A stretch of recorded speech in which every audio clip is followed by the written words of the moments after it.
In this video, we're going to go over the use of indeflators, or inflation-deflation devices. These are typically used with balloons or stents. There's a number of different types from various companies. They all have generally the same type of basic functionality. You'll see a chamber for the fluid, a way to connect to the balloon or stent, a knob for inflating and deflating, a quick release, and a dial that'll show you the pressure that you're working with.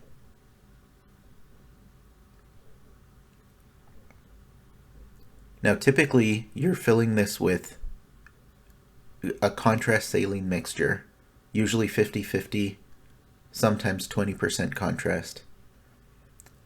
In this example, I've dyed the liquid a red color just so you can see where the liquid is present.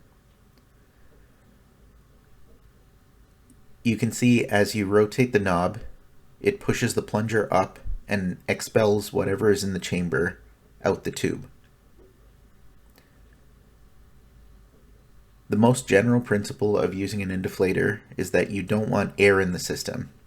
If you remember back from your basic physics principles, a liquid is non-compressible, but any gases are. So if you have air in that chamber, when you try to increase the pressure, the gas will compress instead of transmitting the pressure.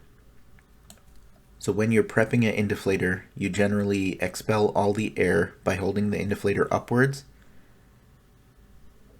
and having the chamber only full of the fluid that you're trying to use. Once you're connected, you can see as you inflate, the pressure in the system increases, and you can read out the pressure that it's at on the dial.